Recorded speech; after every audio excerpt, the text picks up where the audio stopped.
استغفار کریں، جادو جنات کے مسائل سے نکلیں۔ استغفار کرنے سے جادو کا علاج بھی ہو جاتا ہے۔ آپ حیران ہوں گے کہ یہ کیسے پوسیبل ہے، نہ کوئی آپ نے توڑ کیا ہے، نہ کوئی توڑ کا عمل کیا، تو کیسے یہ جادو کا علاج ہو جاتا ہے؟ اس پر میں دلائل بھی دوں گا اور تجربات بھی بتاؤں گا۔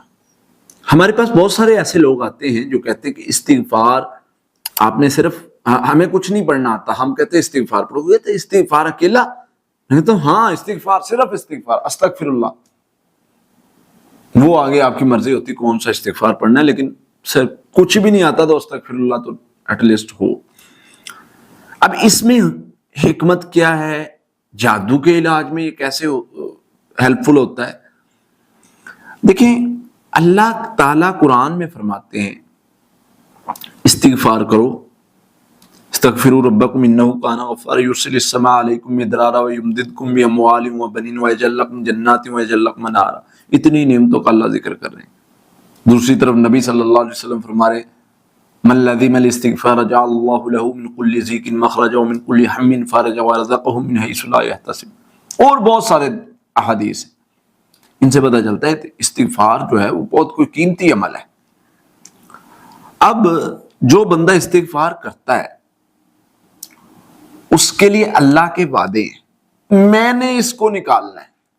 اب وہ جادو میں پھنسا ہے، جنوں میں پھنسا ہے، اور دوسری طرف استغفار یعنی توبہ، اللہ سے بخشش مانگنا بھی ضروری ہے۔ ایک جنات کی ایسی قسم ہے جو جاتی استغفار سے ہے۔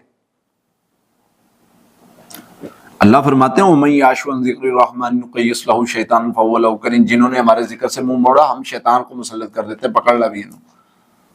اب اس کا علاج معالج کے پاس نہیں ہوتا، بندہ خود استغفار کرے گا تو ٹھیک ہو سکتا ہے، ادروائز نہیں ہو سکتا۔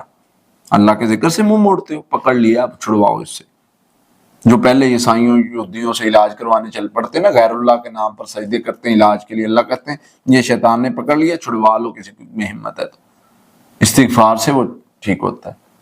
اور ایک بڑا واقعہ مشہور ہے، وحید بن عبد السلام بالی نے اپنی کتاب میں، رحمت اللہ علیہ نے اپنی کتاب میں وہ لکھا ہے واقعہ۔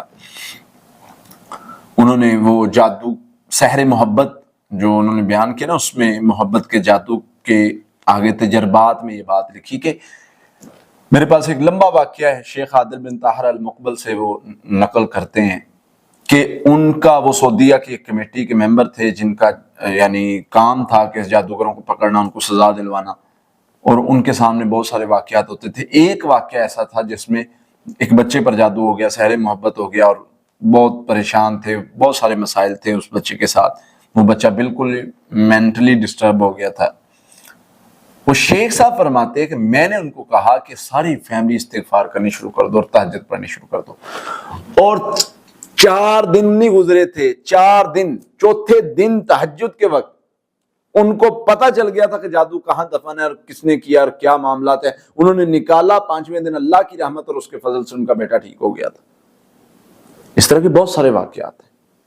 اس لیے جادو کے علاج میں محنت کرنی ہے، استغفار کرنا ہے، اللہ سے مدد مانگنی ہے، توبہ کرنی ہے۔ سچی توبہ بھی آپ کو جادو اور جنات کے مسائل سے نکال سکتی ہے۔ بعض اوقات ہمارے کسی ظلم اور زیادتی کی وجہ سے ہمارے سامنے یہ معاملات ہو چکے ہوتے ہیں، تو اللہ کی مدد تب آتی ہے جب ہم اللہ سے مدد مانگتے ہیں، اللہ ہمارے لیے خیر کے دروازے کھولتے ہیں۔ اللہ سے دعا اللہ تعالیٰ ہمیں سمجھنے کی، عمل کرنے کی توفیق عطا فرمائے۔